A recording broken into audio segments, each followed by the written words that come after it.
Resumen del libro Primera de Crónicas, parte número 2. El reinado de David, un corazón conforme al de Dios, capítulos 10 al 29. Introducción.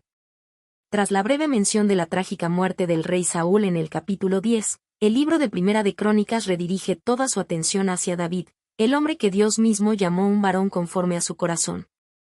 A diferencia de los libros de Samuel y Reyes, que presentan un relato más completo, incluso incluyendo los errores y pecados de David, el cronista opta por enfocar su narrativa en los aspectos más nobles y espirituales del reinado davídico. Esta elección no ignora la realidad de su humanidad, sino que busca inspirar al pueblo que ha regresado del exilio, mostrándoles un modelo de liderazgo centrado en la adoración y la fidelidad al Señor. David no solo es retratado como un guerrero y rey exitoso, sino principalmente como un líder espiritual que entendió la centralidad del culto a Dios en la vida de la nación. Conquista Jerusalén y la establece como capital, no solo política, sino también espiritual. Lleva allí el Arca del Pacto, símbolo de la presencia divina, y reorganiza el servicio religioso con gran detalle y devoción. Asigna funciones específicas a los levitas, músicos, porteros y sacerdotes, preparando todo con excelencia y reverencia. Aunque a David no se le permite edificar el templo por ser hombre de guerra, su pasión por la casa de Dios lo lleva a hacer todos los preparativos necesarios, materiales, planos, líderes y estructura organizativa. Deja un legado listo para que su hijo Salomón lo concrete, enseñando que la adoración a Dios trasciende generaciones. Este enfoque del cronista resalta temas clave: el valor de un liderazgo piadoso, la obediencia a la voluntad de Dios, la importancia de la adoración ordenada y comunitaria, y la visión de un pueblo alineado con el propósito divino.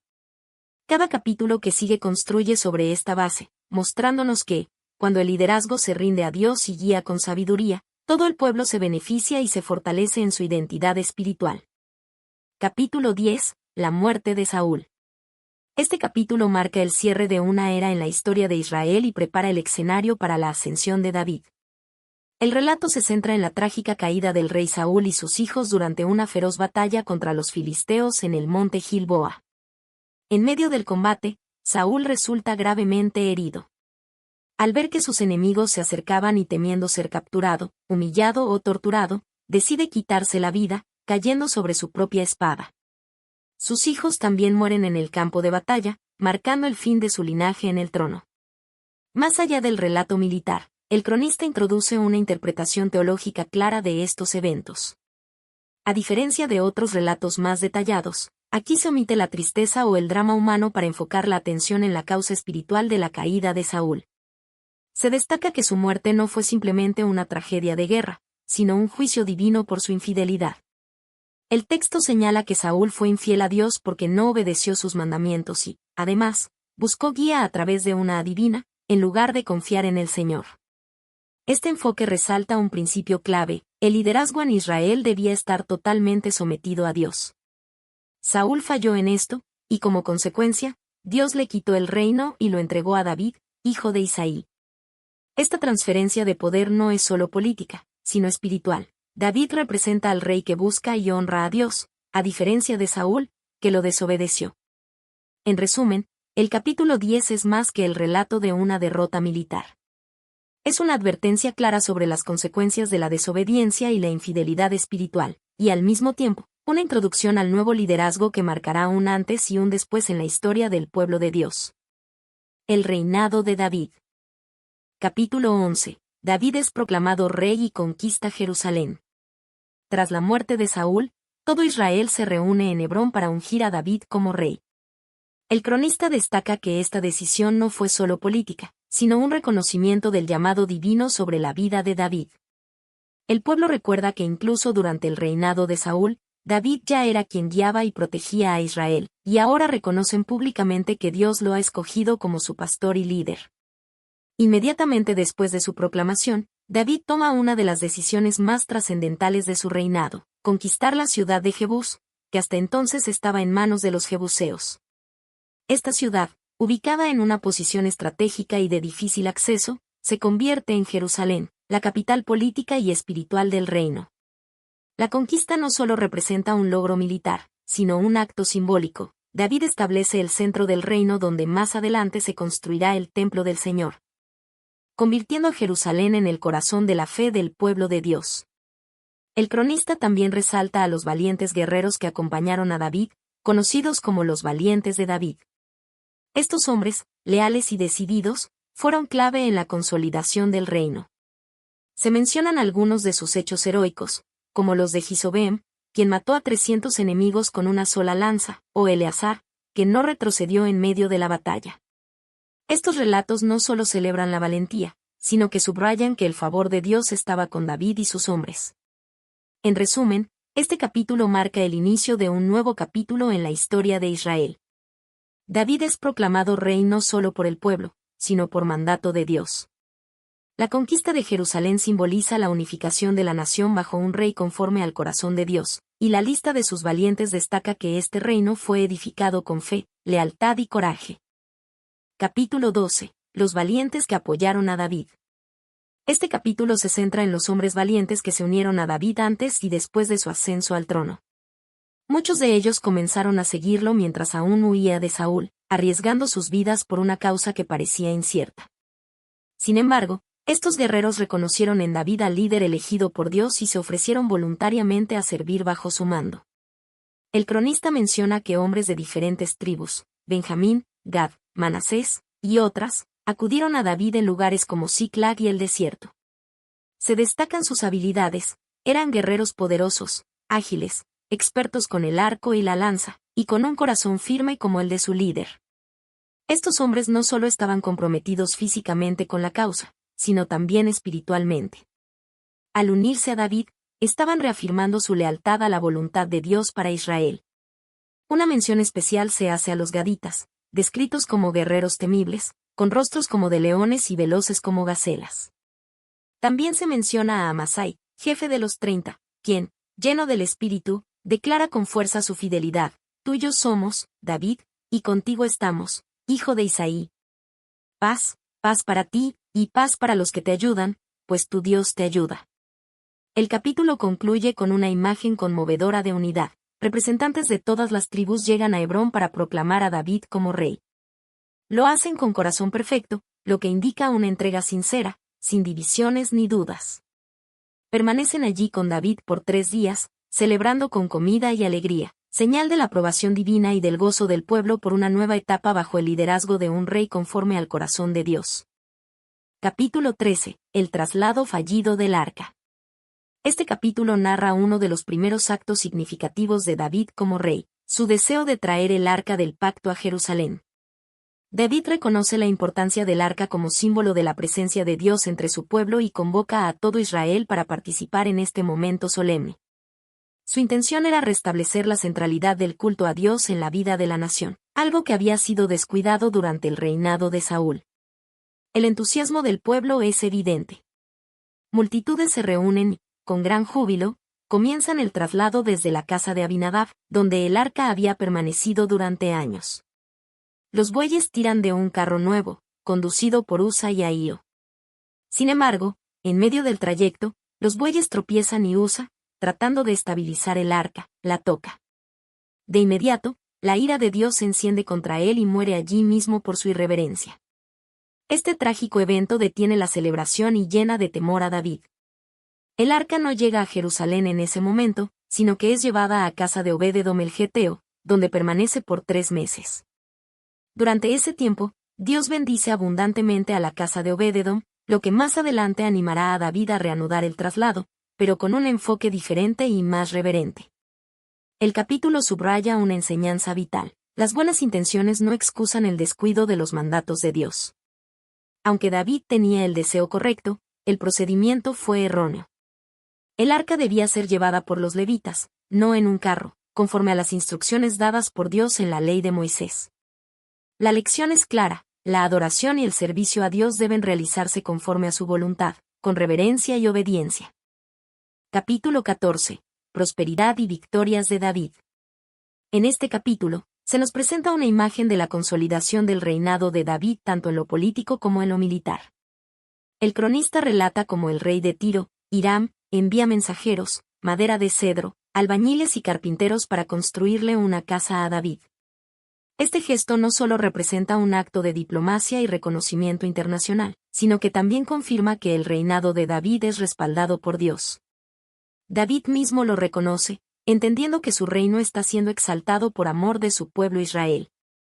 También se menciona que David toma más esposas y tiene más hijos en Jerusalén.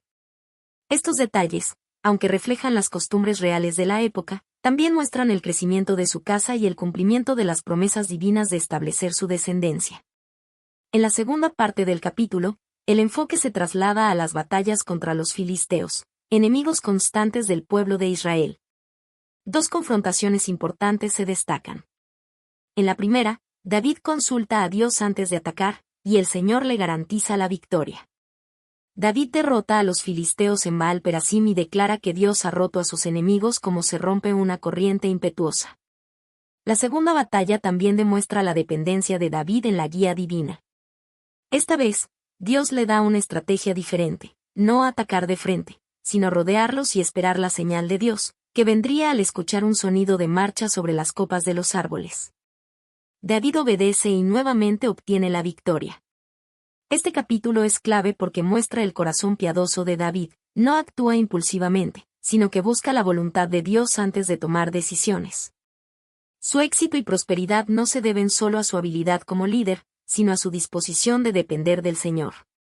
Es un ejemplo de cómo la obediencia y la comunión con Dios traen estabilidad, bendición y victoria. Capítulo 15. El traslado del Arca del Pacto a Jerusalén. Después del intento fallido de trasladar el Arca del Pacto en el capítulo 13, David toma una nueva actitud, marcada por reverencia, obediencia y un profundo respeto por las instrucciones de Dios. Este capítulo muestra cómo David organiza cuidadosamente la segunda tentativa para llevar el Arca a Jerusalén, esta vez según el modelo establecido por la ley de Moisés. David manda a preparar un lugar especial para el Arca y construye una tienda en Jerusalén para recibirla. Reconociendo el error anterior, declara con firmeza que esta vez los levitas, y solo ellos, deberán llevar el arca, tal como lo ordenó Dios. Reúne a los hijos de Aarón y a los levitas, y les da instrucciones claras. También los santifica, junto con los cantores y músicos, mostrando su deseo de que todo el proceso se haga con pureza y orden espiritual. Se detallan los nombres de los encargados de tocar los instrumentos, cantar, y liderar el traslado. La música, el júbilo y la alabanza acompañan el evento, reflejando una adoración comunitaria vibrante y reverente. David mismo se une a la celebración con entusiasmo, vestido con un manto de lino fino, danzando con gozo delante del Señor. Su actitud muestra un corazón humilde, dispuesto a exaltar a Dios sin preocuparse por su propia imagen. Sin embargo, no todos comparten ese gozo. Mical, hija de Saúl y esposa de David, al ver al rey danzando, lo menosprecia en su corazón. Esta pequeña nota revela el contraste entre una fe viva y jubilosa, y una religiosidad fría y orgullosa. El capítulo concluye con el arca finalmente instalada en Jerusalén, marcando un momento clave en la historia de Israel. La presencia de Dios ha sido traída al centro de la vida nacional. David ha aprendido de sus errores, ha obedecido a Dios, y ha guiado al pueblo en un acto profundo de adoración. Este episodio resalta que la verdadera adoración requiere reverencia, preparación y un corazón sincero. Capítulo 16. Celebración y alabanza ante el arca. Con el arca del pacto finalmente instalada en Jerusalén, David organiza una gran celebración nacional para conmemorar este acontecimiento. El capítulo 16 nos muestra una escena vibrante de gozo, adoración y unidad espiritual entre el pueblo y sus líderes.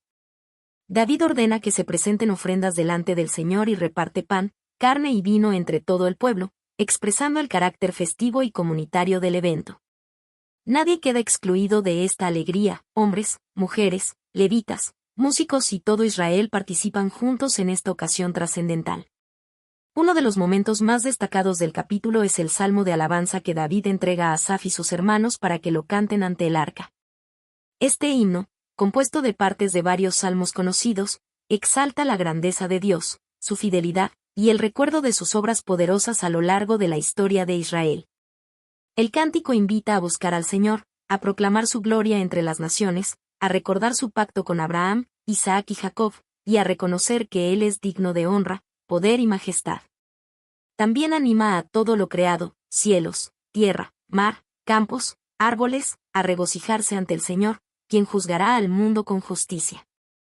Luego, David organiza el servicio del templo con orden y dedicación.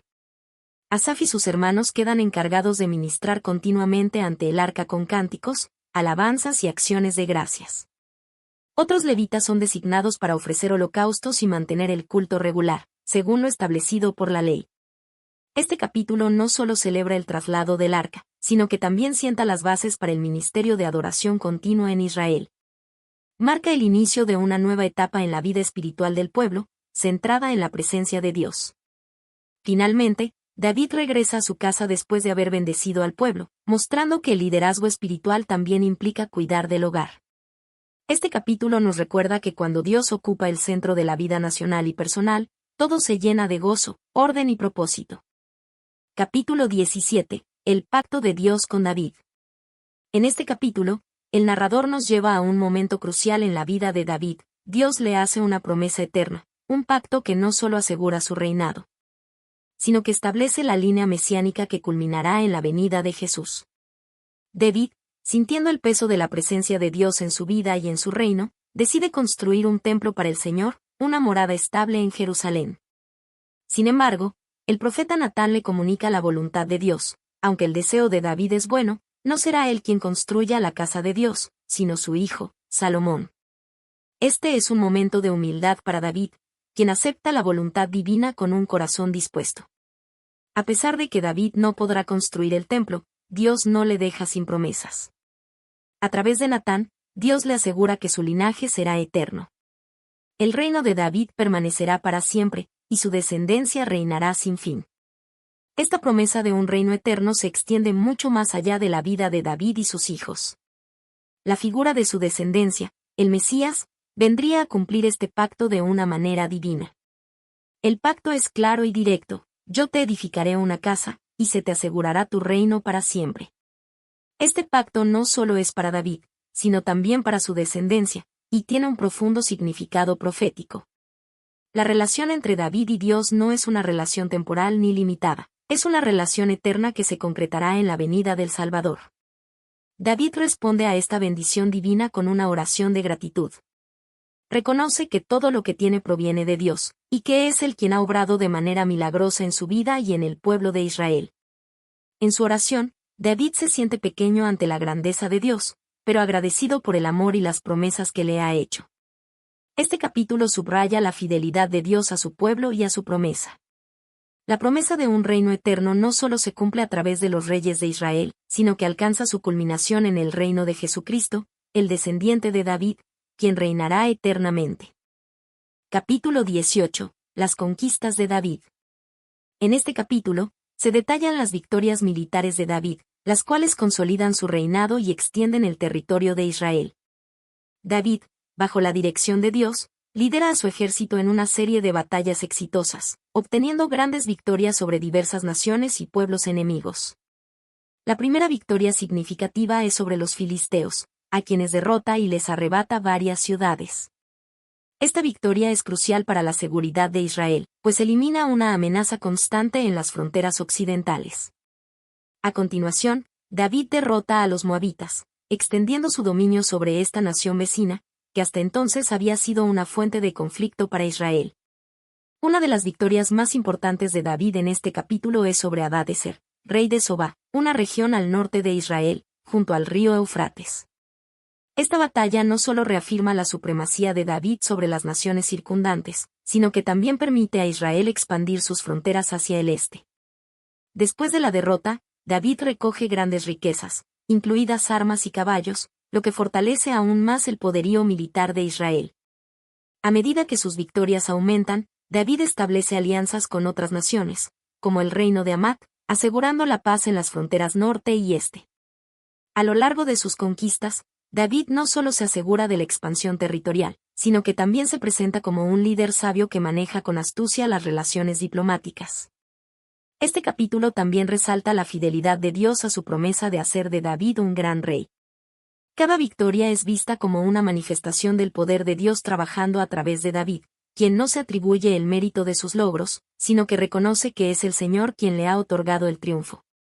Además, David se asegura de que el botín de guerra y las riquezas obtenidas en las batallas sean dedicados a Dios. Parte de las riquezas son destinadas al tesoro del templo, previendo la futura construcción de la casa de Dios, como se mencionó en capítulos anteriores. Esta actitud refleja el corazón piadoso de David, quien busca honrar a Dios en todo lo que hace, incluso en sus conquistas militares. En resumen, el capítulo 18 no solo describe las victorias físicas de David, sino también el fortalecimiento del reino bajo la dirección divina. Es un testimonio del cumplimiento de las promesas de Dios a David y de la manera en que él lo usa para expandir y proteger su pueblo. Capítulo 19. La guerra con Amón y Siria. Este capítulo relata el conflicto entre Israel y los amonitas, un pueblo que había sido un enemigo recurrente de Israel. Tras la muerte del rey de Amón, Hanún, su hijo toma el trono. Inicialmente, David busca mostrar amabilidad al nuevo rey, enviando mensajeros para expresarle sus condolencias por la muerte de su padre. Sin embargo, los siervos de Hanún interpretan mal este gesto y, en lugar de recibirlo con gratitud, humillan a los mensajeros de David, cortándoles la barba y despojándolos de sus ropas. Este acto de humillación provoca la ira de David, quien decide actuar militarmente. David envía a su ejército al mando de Joab, su comandante, para enfrentar a los amonitas. Los amonitas, temiendo las consecuencias, solicitan la ayuda de los sirios, quienes envían un ejército considerable para apoyarles. La batalla tiene lugar en dos frentes, uno en el norte, contra los sirios, y otro en el este, contra los amonitas. Joab, líder experimentado, maneja la situación con habilidad. Divide su ejército en dos partes, una lucha contra los sirios, y la otra contra los amonitas. Joab anima a su hermano Abisai, quien lidera la parte del ejército que luchará contra los amonitas, a que peleen valientemente y confíen en Dios para la victoria. La estrategia de Joab resulta exitosa. Los israelitas derrotan a los sirios y a los amonitas. Cuando los sirios se dan cuenta de que han sido derrotados, retiran sus fuerzas. En un intento por vengarse, los sirios intentan reunirse para una nueva batalla, pero David, al enterarse de sus planes, se prepara para enfrentarlos directamente. La batalla final contra los sirios es decisiva.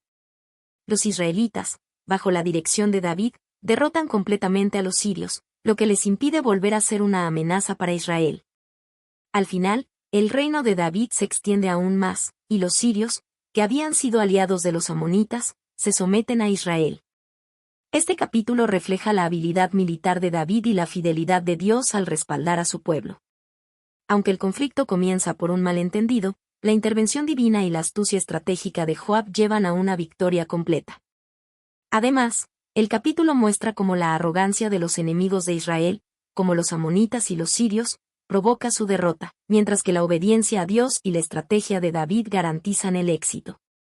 Este relato también ilustra la importancia de las alianzas políticas y cómo las naciones cercanas a Israel pueden ser tanto fuentes de conflicto como de apoyo.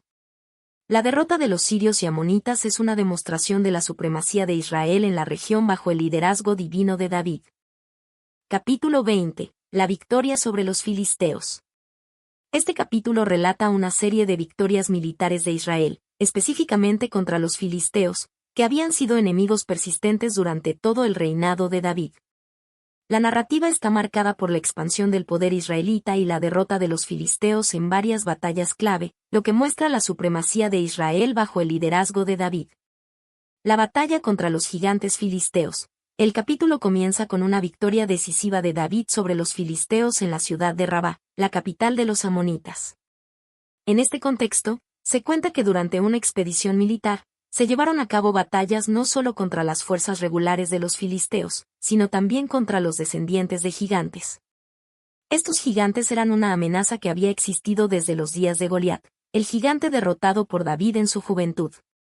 Sin embargo, ahora bajo el reinado de David, los israelitas vencen a los descendientes de Goliat.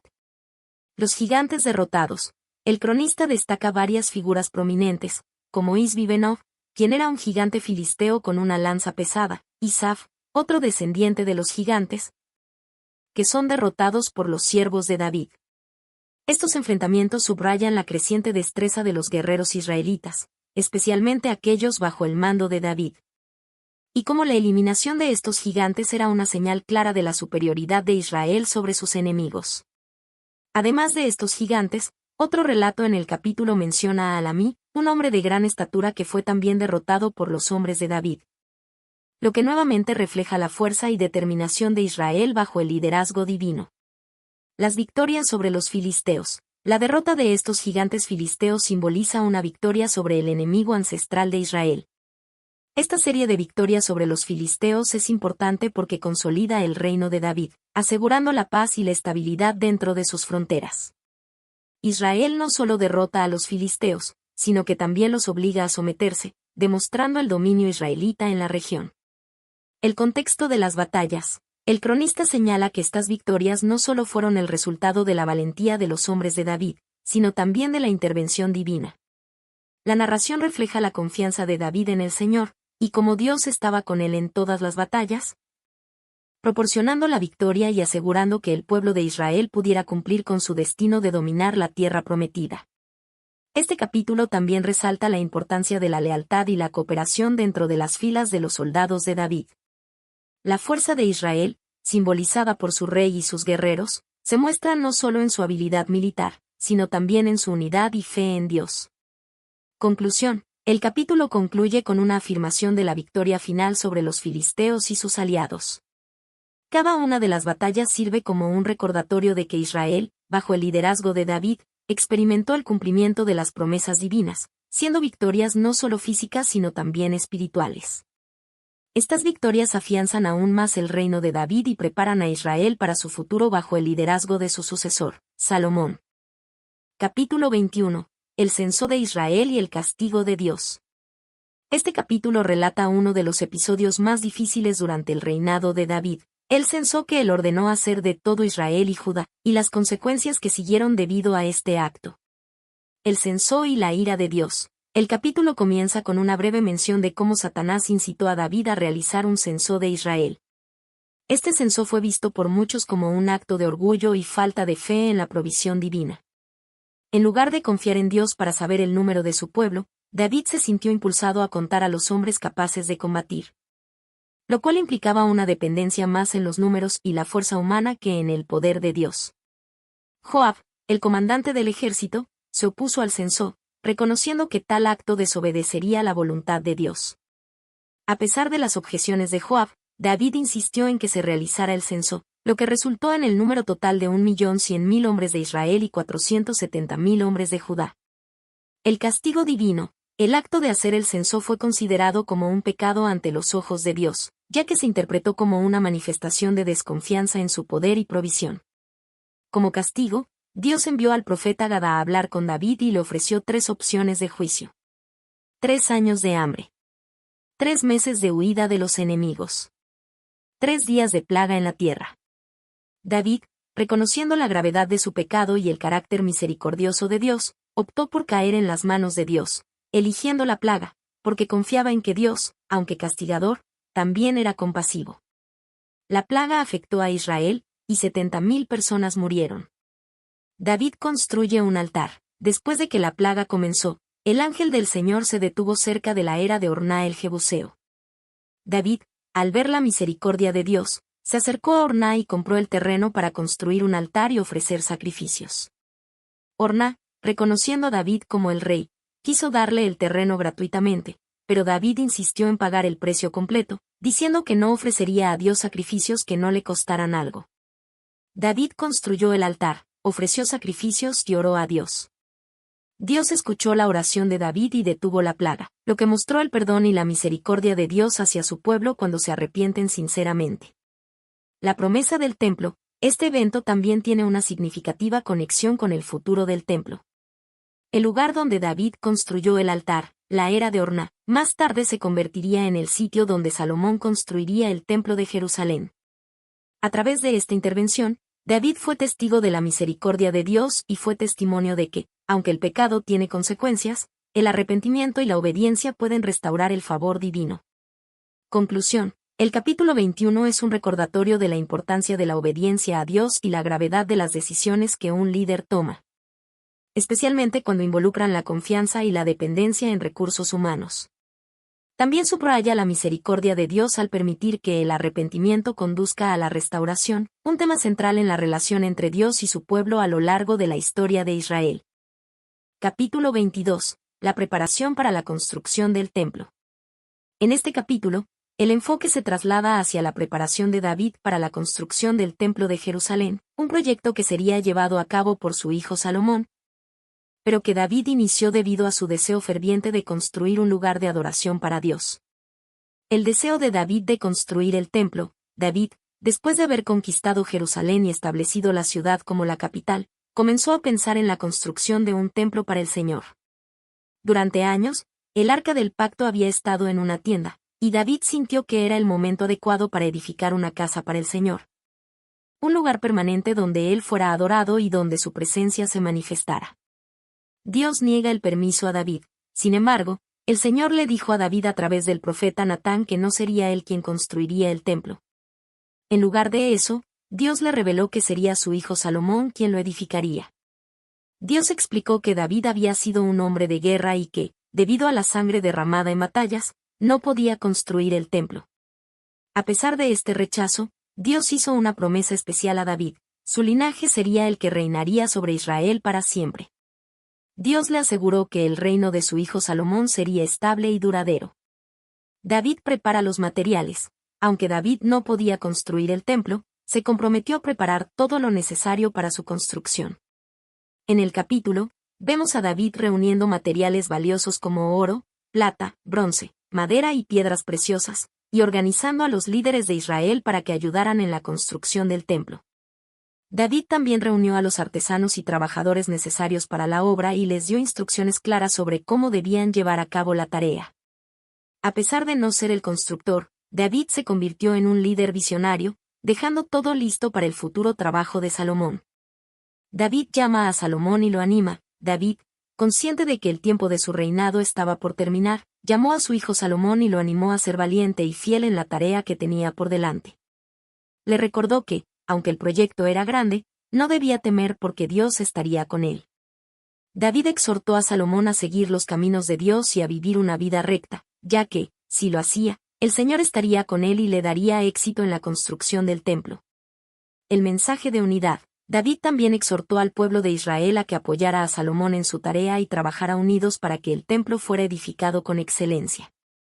Este llamado a la unidad fue fundamental para asegurar el éxito del proyecto y la gloria de Dios. David subrayó que el templo no era solo un lugar de adoración, sino un símbolo de la presencia de Dios en medio de su pueblo. Conclusión. Este capítulo muestra el compromiso de David con el reino de Dios y su profunda reverencia por su presencia. Aunque no pudo construir el templo, preparó todo lo necesario para que su hijo Salomón llevara a cabo la obra. Además, se destaca la obediencia de David a la voluntad de Dios, quien lo llamó a ser el precursor del templo, pero no el constructor. La visión y el liderazgo de David son un ejemplo de cómo un líder puede preparar el camino para las generaciones futuras, permitiendo que se cumpla el propósito divino en sus vidas.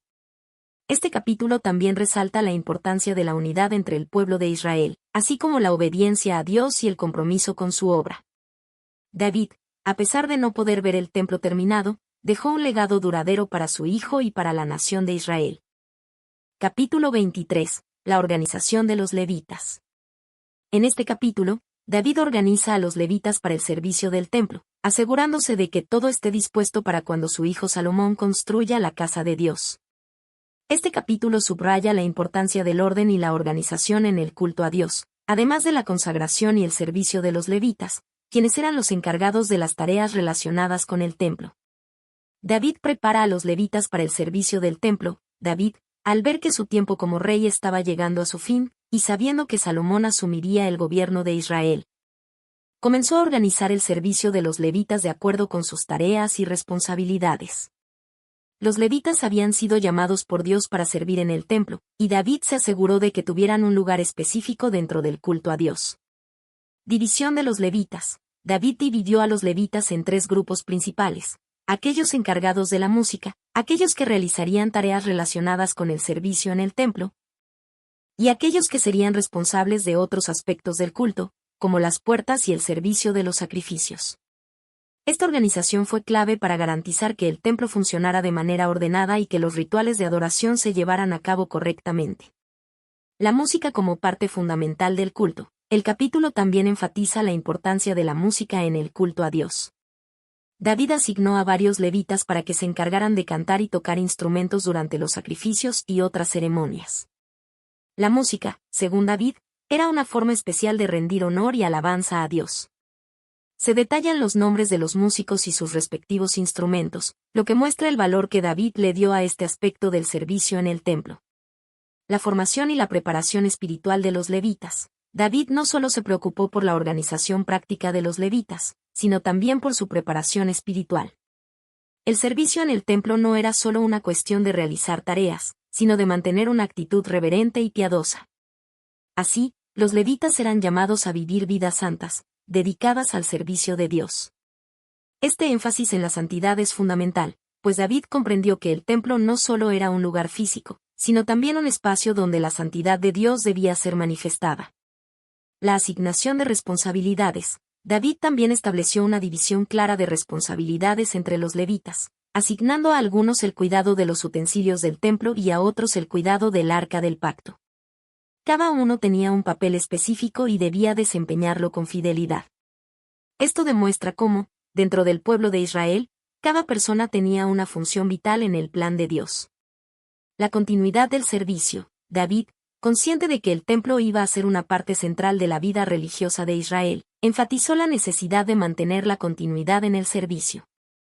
Aunque él no iba a ver la construcción del templo, su organización detallada garantizaría que, una vez que Salomón lo construyera, el pueblo de Israel estuviera listo para rendir culto de manera ordenada y conforme a la voluntad de Dios. Conclusión. El capítulo 23 resalta la importancia de la organización y la preparación espiritual en el servicio a Dios. David, al final de su vida, se asegura de que el pueblo de Israel esté listo para adorar a Dios en el templo, asignando tareas específicas a los levitas y creando una estructura que perduraría a través de las generaciones. Además, la música juega un papel clave en el culto, lo que refleja la centralidad de la alabanza en la vida de los creyentes. Este capítulo también es un recordatorio de que el servicio a Dios debe ser llevado a cabo con santidad, dedicación y orden.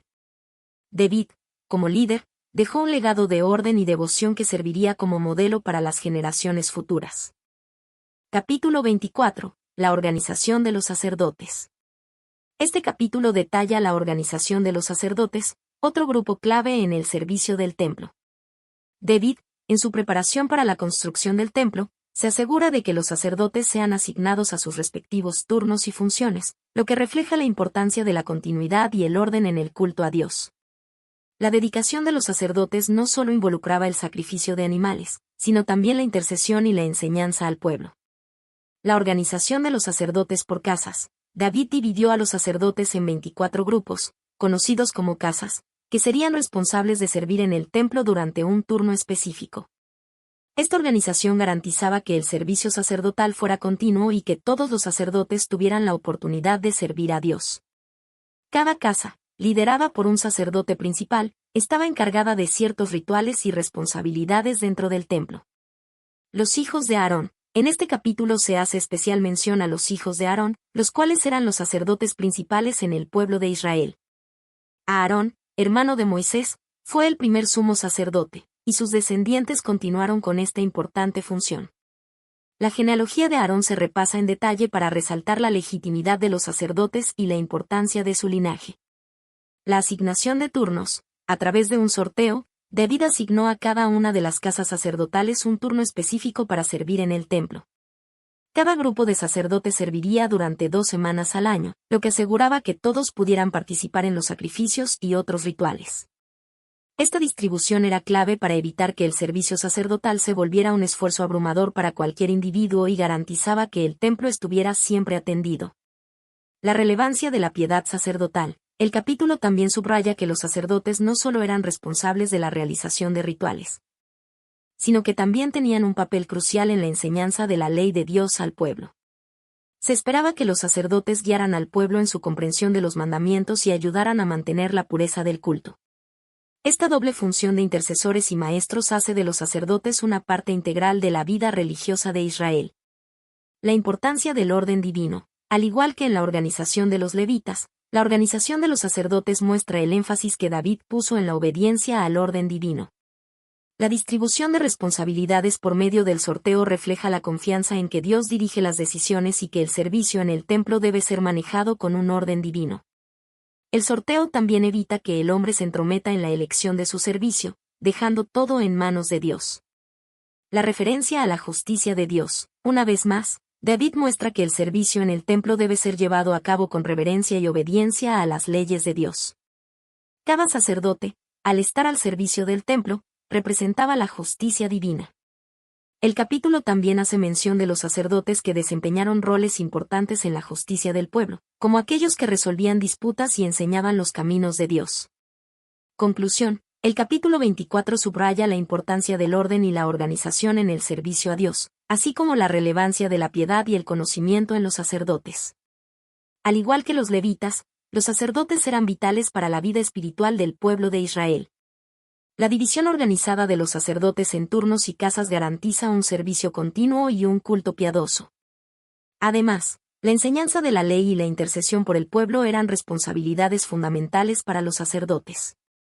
Este capítulo también demuestra cómo David, al final de su vida, se dedica a garantizar que el servicio a Dios continúe de manera ordenada y conforme a su voluntad.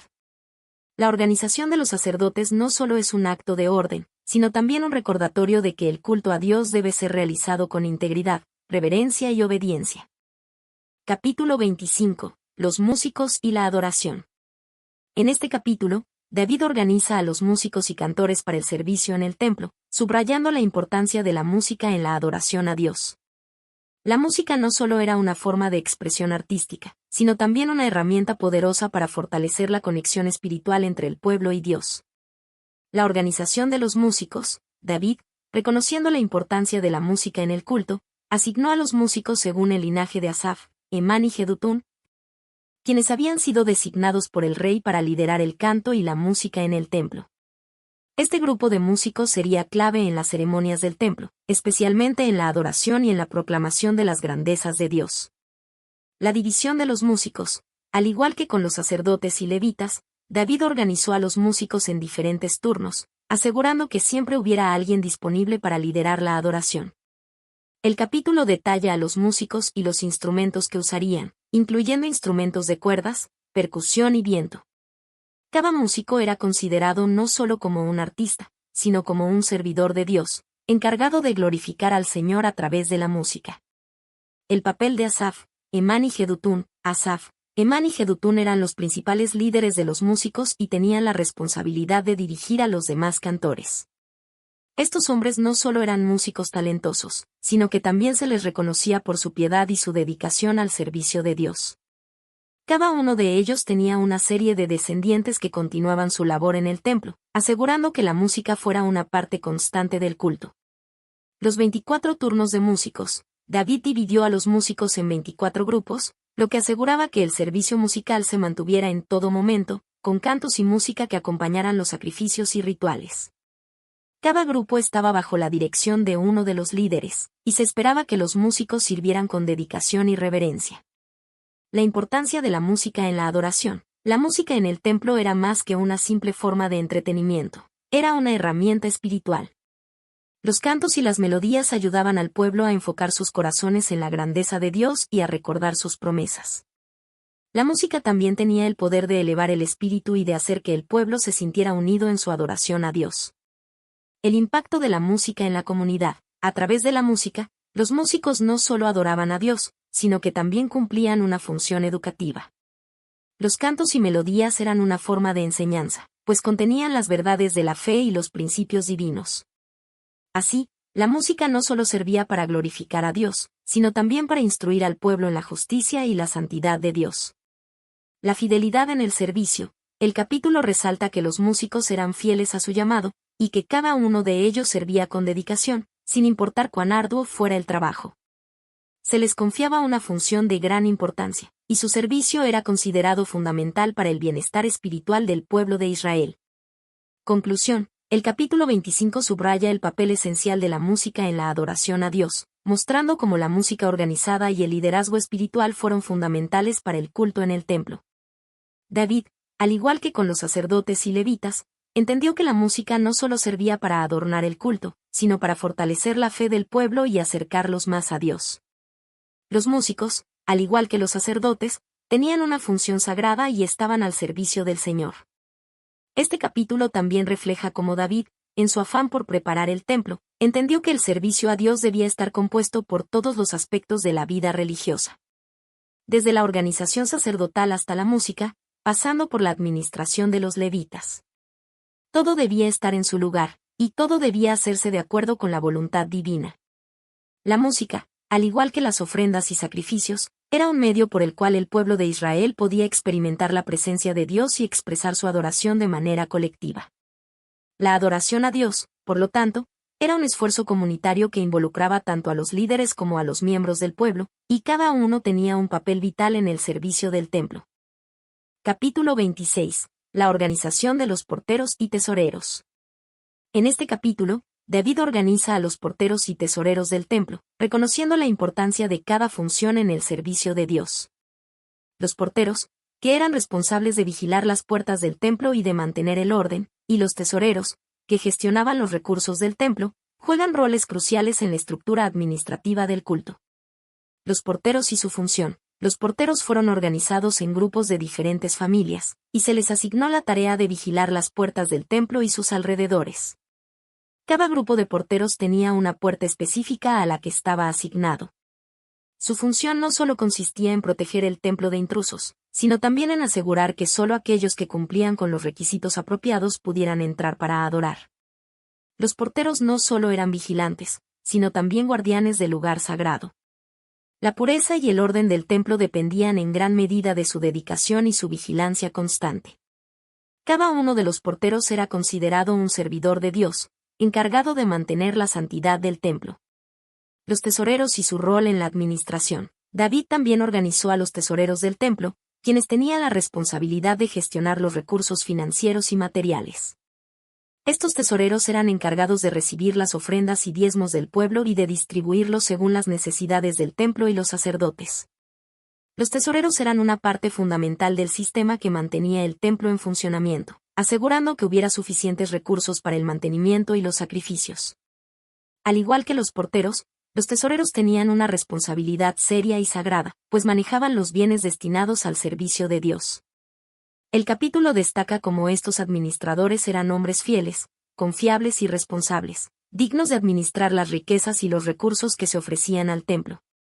La organización de los levitas. Dentro de la organización de los porteros y tesoreros, se encuentra una mención especial de los levitas, quienes desempeñaban múltiples roles en el templo.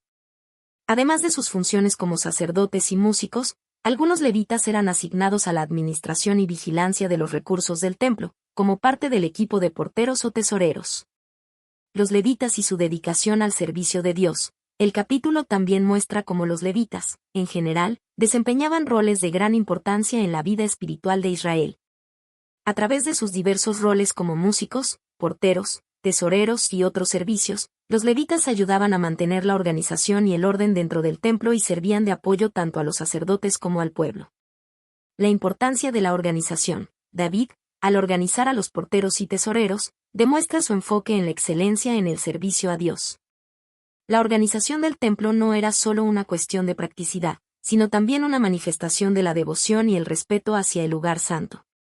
Cada tarea, desde la vigilancia de las puertas hasta la gestión de los recursos, era esencial para el bienestar espiritual de Israel. Y David entendió la importancia de tener todo en su lugar para que el culto a Dios fuera llevado a cabo correctamente. La unidad y el trabajo en equipo. Este capítulo también enfatiza la importancia de la unidad y el trabajo en equipo dentro del servicio a Dios. Los porteros y los tesoreros, aunque desempeñaban roles diferentes, trabajaban juntos para mantener el orden y la pureza del templo. Su dedicación colectiva reflejaba el propósito común de servir a Dios y asegurar que su adoración se realizara de manera correcta y reverente. Conclusión. El capítulo 26 resalta la importancia de la organización y la administración en el servicio a Dios. Los porteros y tesoreros, a través de sus roles, aseguran que el templo sea un lugar sagrado y funcional, donde el pueblo de Israel pueda adorar a Dios en orden y pureza. Esta organización no solo es un testimonio de la devoción de David hacia Dios, sino también un recordatorio de que cada tarea en el servicio de Dios, por pequeña que parezca, tiene un propósito eterno y sagrado. Al igual que los sacerdotes y levitas, los porteros y tesoreros estaban llamados a ser fieles en su servicio, recordando que todo lo que se hacía en el templo era para la gloria de Dios. Este capítulo, al igual que otros en Primera de Crónicas, subraya la importancia de la fidelidad y la organización en el culto, destacando cómo cada aspecto de la adoración es esencial para el pueblo de Dios. Capítulo 27. Los jefes militares y las divisiones del ejército. En este capítulo, se describe la organización militar de Israel bajo el reinado de David. El rey establece un sistema de oficiales y jefes de cada tribu para el servicio militar, garantizando que cada parte del reino esté debidamente defendida. Además, se menciona la planificación para la defensa y la expansión de Israel, organizando el ejército en divisiones y asignando líderes a cada una. La división del ejército. David organiza el ejército en 12 divisiones, cada una de las cuales estaba encargada de servir en el ejército durante un mes al año. Esta organización aseguraba que el ejército estuviera siempre listo, sin poner una carga excesiva sobre ninguna tribu. Cada división estaba compuesta por miles de hombres de diferentes tribus, lo que fomentaba la unidad nacional bajo el liderazgo de David. Cada uno de los jefes militares era responsable de entrenar, equipar y dirigir a su división en tiempos de guerra. A través de este sistema, David aseguraba que el ejército fuera una fuerza cohesionada y bien entrenada, preparada para enfrentar cualquier amenaza externa. Los jefes de las tribus y sus responsabilidades. David también asigna a jefes específicos para cada tribu, quienes estaban encargados de liderar y coordinar los recursos y hombres de su tribu en caso de conflicto. Estos jefes tenían la responsabilidad no solo de proporcionar soldados, sino también de garantizar la moral y la disciplina de sus tropas. Esta estructura de liderazgo descentralizado permite que las tribus trabajen juntas bajo una autoridad central, sin perder su identidad y autonomía. Los oficiales del gobierno y la administración. Además de los jefes militares, el capítulo también menciona varios oficiales del gobierno de David, responsables de administrar las diversas funciones del reino. Entre ellos se encuentran los encargados de las finanzas, el suministro de víveres, la supervisión de la tierra y los recursos naturales, y la gestión de los asuntos de la corte. Estos oficiales eran cruciales para el buen funcionamiento del reino, ya que permitían que David se concentrara en los asuntos más importantes, como las conquistas militares y el establecimiento de una nación unificada. La importancia de la unidad nacional. Una de las lecciones más claras de este capítulo es la importancia de la unidad dentro del pueblo de Israel. Aunque las tribus tenían su propio liderazgo, todos los jefes y oficiales trabajaban bajo la autoridad de David, lo que aseguraba que las tribus no actuaran de manera independiente o en contra de los intereses del reino. Esta unidad es clave para la estabilidad y el éxito del reino, y es un reflejo del liderazgo sabio y eficaz de David. Los planes de expansión de David. Este capítulo también hace mención de las victorias que David obtiene a través de su ejército. La organización eficiente del ejército de Israel permite que David no solo defienda su territorio, sino que también expanda sus fronteras. El capítulo subraya cómo la estrategia y la organización militar de David son fundamentales para garantizar la prosperidad y seguridad de Israel. La influencia de los jefes militares y su lealtad. La lealtad de los jefes militares es esencial para el éxito de David. Cada uno de ellos, al trabajar en su respectiva división, demuestra su compromiso con el rey y con el bienestar del reino. La confianza mutua entre David y sus líderes es un factor clave para la estabilidad del gobierno, y la cooperación entre las tribus muestra que el reino de Israel es una nación unificada, bajo el mandato de Dios. Conclusión. El capítulo 27 enfatiza la importancia de la organización militar y administrativa en un reino exitoso.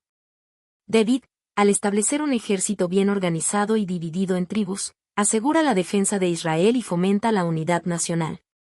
Cada jefe militar, oficial y líder tribal tiene un papel fundamental en el mantenimiento de la paz y la seguridad de la nación.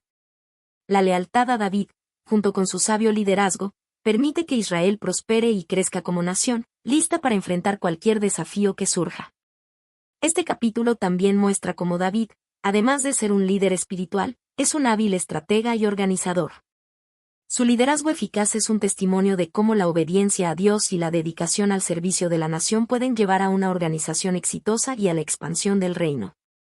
Capítulo 28. La reunión de los líderes y el pacto con Dios. Este capítulo marca un momento crucial en la vida de David, ya que reúne a todos los líderes del pueblo de Israel para compartir su visión sobre la construcción del templo de Dios, un proyecto que, aunque querido por él, no le está permitido realizar. En este sentido, se expresa el deseo de David de asegurar que el plan de Dios se cumpla de manera adecuada, y, al mismo tiempo, presenta a su hijo Salomón como el elegido para llevar a cabo esta misión. La convocatoria de David a los líderes de Israel. David convoca a los líderes de Israel, incluyendo oficiales militares, tribus, príncipes, consejeros y sacerdotes, para declarar su intención de construir un templo dedicado a Dios. Este es un acto importante porque no solo muestra el corazón de David, que se preocupa por la presencia de Dios en medio de su pueblo, sino que también da la oportunidad a los líderes de ser parte de un proyecto trascendental en la historia de Israel.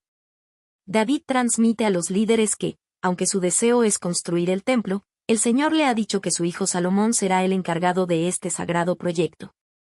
De esta manera, David no solo acepta la voluntad divina, sino que también deja claro que el futuro de Israel está en manos de su hijo, quien será ungido para gobernar después de él.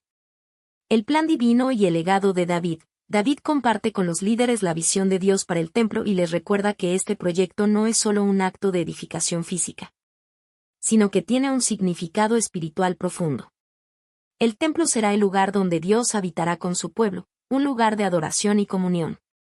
A través de su disposición para servir a Dios, David hace todo lo posible para asegurarse de que el templo sea construido con los mejores materiales y en el lugar adecuado. En este capítulo, también se resalta la importancia del legado de David. A pesar de no poder llevar a cabo la construcción del templo, David deja un legado importante en la preparación del proyecto. Se menciona que David reunió todo lo necesario para la edificación del templo: oro, plata, bronce, madera, piedras preciosas, entre otros materiales preciosos. Además, instruyó a Salomón sobre cómo llevar a cabo la obra, destacando la importancia de seguir los mandamientos de Dios con fidelidad. La elección de Salomón. David reafirma el hecho de que Dios ha elegido a su hijo Salomón para construir el templo, una tarea que solo él podrá realizar. En lugar de sentirse desilusionado por no poder hacer el templo él mismo, David se muestra agradecido por la oportunidad de prepararlo para la siguiente generación. David, al ver que Salomón es elegido por Dios, lo anima a ser valiente y a cumplir con la voluntad divina. David expresa la necesidad de que Salomón se mantenga fiel a Dios, obedeciendo su voluntad, ya que de esta obediencia dependerá el éxito del reinado de Salomón y la prosperidad de Israel. Es un momento de reafirmación de la confianza en el plan divino, así como un acto de humildad por parte de David al reconocer que su tiempo ya ha pasado y es el turno de su hijo para continuar con la obra de Dios. La entrega de los planos del templo. En el capítulo, David también entrega a Salomón los planos detallados para la construcción del templo, los cuales fueron dados por el Espíritu de Dios.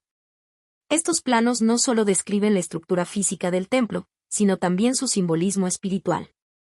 La exactitud de los planos y el detalle con que David los transmite muestran la importancia de que el templo sea construido de acuerdo con los estándares de Dios.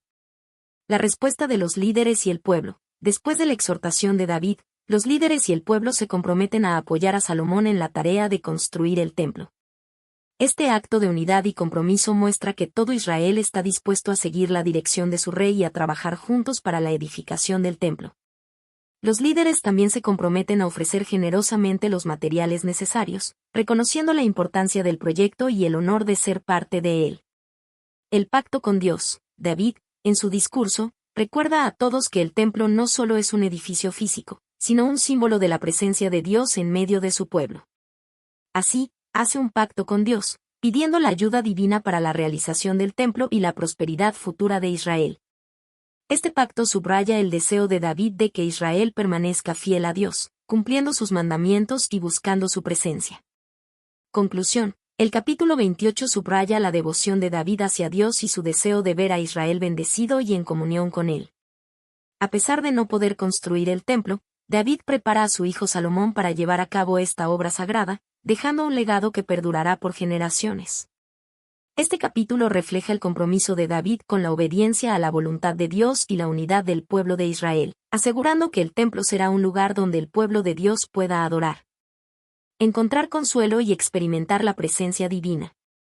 La preparación para el templo no solo es un proyecto físico, sino también un acto espiritual que marca la relación eterna entre Dios y su pueblo.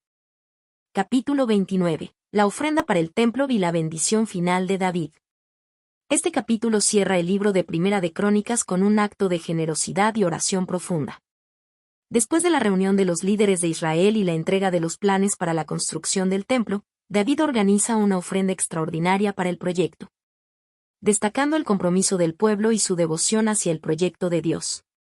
Además, es en este capítulo donde David pronuncia su última bendición y oración a Dios, reconociendo su soberanía y pidiendo la bendición sobre su hijo Salomón.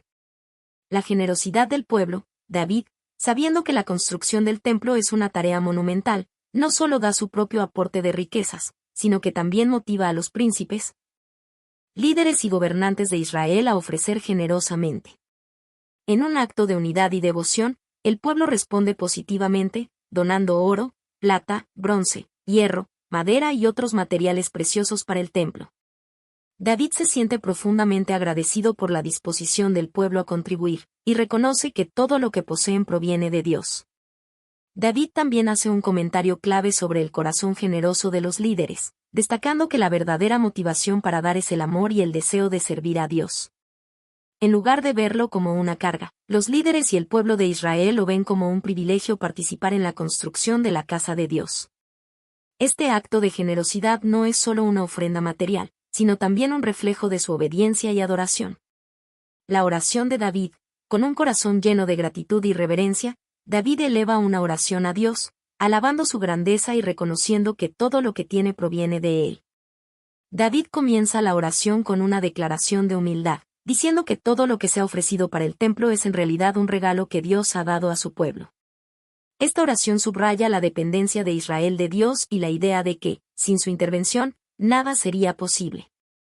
David también expresa su alegría al ver que su hijo Salomón será el encargado de llevar a cabo este proyecto, y pide a Dios que lo bendiga y lo guíe en su labor.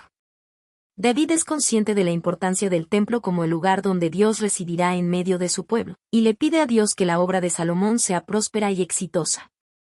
Además, David pide que la fidelidad y la obediencia de Salomón continúen a lo largo de su reinado, para que el pueblo de Israel pueda seguir siendo bendecido. La bendición sobre el pueblo. En esta oración, David también bendice al pueblo de Israel, pidiendo que sus corazones sean íntegros y dispuestos a servir a Dios con sinceridad. Él ora para que el pueblo siga siendo fiel a Dios, y que siempre pongan sus corazones y su voluntad en alineación con la voluntad divina. David también pide que Dios les dé el corazón y la disposición para seguir los caminos de Dios, y que las generaciones futuras sigan siendo testigos de la fidelidad de Dios hacia ellos. La coronación de Salomón. El capítulo también incluye la proclamación formal de Salomón como el nuevo rey de Israel. Con la bendición de su padre David y el reconocimiento del pueblo, Salomón es coronado como el sucesor legítimo de David. Este acto de coronación simboliza la continuidad del reinado y la fidelidad al pacto de Dios con la dinastía davídica. El pueblo, reconociendo a Salomón como el rey escogido por Dios, lo aplaude y se compromete a seguirlo. El final del reinado de David. El capítulo concluye con la muerte de David. Tras un reinado próspero y lleno de logros espirituales, David pasa al descanso, dejando a su hijo Salomón como el nuevo líder de Israel. El reinado de David se cierra con una nota de victoria, ya que Dios ha cumplido sus promesas de establecer a David y a su descendencia sobre el trono de Israel. La paz y la prosperidad del reino son testamentos de la fidelidad de Dios y el liderazgo piadoso de David. Conclusión. El capítulo 29 cierra de manera solemne y celebratoria el libro de Primera de Crónicas, resaltando la importancia de la adoración, la generosidad y la obediencia a Dios. A través de la ofrenda para la construcción del templo y la bendición final de David, vemos el compromiso del pueblo de Israel hacia el plan de Dios. Y la fidelidad de David al preparar el camino para la obra que Salomón llevaría a cabo. La oración de David también sirve como una poderosa lección de humildad, gratitud y dependencia de Dios, recordando a todo Israel que todo lo que tienen es un regalo de su gracia. Con la coronación de Salomón, se da paso a una nueva era de liderazgo, marcada por el legado de David. Aunque la vida de David llega a su fin, su influencia y su obediencia a Dios perdurarán a través de las generaciones, y su corazón conforme al de Dios sigue siendo un ejemplo para todos los reyes y líderes futuros. Este capítulo refleja la importancia de vivir con un corazón agradecido, generoso y fiel, y termina con la certeza de que la voluntad de Dios se cumplirá a través de la obediencia de su pueblo. Conclusión. Los capítulos 10 al 29 de Primera de Crónicas presentan un retrato espiritual y ejemplar del reinado de David, destacando su fidelidad, liderazgo y pasión por la adoración. Aunque sus errores son omitidos en este relato, no se pierde de vista su humanidad ni su dependencia constante de Dios. A través de esta narrativa, David se muestra como un modelo de líder comprometido con el propósito divino, alguien que, más allá de sus imperfecciones, supo entregar su vida al servicio de Dios y al bienestar de su pueblo. David, en su reinado, demuestra que un corazón conforme al de Dios no es un corazón perfecto, sino uno dispuesto a obedecer, honrar y servir al Señor con todo lo que tiene. Este corazón está centrado en la voluntad divina y, aunque enfrenta dificultades y desafíos, se mantiene firme en la fe. La omisión de sus errores no significa la negación de su humanidad, sino que se enfoca en lo que, por la gracia de Dios, logró como líder espiritual. A lo largo de estos capítulos, vemos cómo David prepara el terreno para algo mucho más grande que su propio reinado, la construcción del templo de Dios y, de manera indirecta, la venida del Mesías, que sería descendiente de su linaje. Este enfoque resalta la importancia de la obediencia al llamado divino y el entendimiento de que nuestras acciones, aunque limitadas, pueden ser parte de un plan eterno. El mensaje central de los capítulos 10 al 29 de Primera de Crónicas es claro: todo lo que somos y tenemos debe ser entregado para la gloria de Dios. David, aunque imperfecto, muestra que el corazón dispuesto a servir y obedecer es lo que verdaderamente importa ante los ojos de Dios. Y este es un legado que no solo se limita al reino de Israel, sino que resuena hasta el día de hoy, recordándonos que la verdadera grandeza se encuentra en la humildad y la dedicación a su voluntad.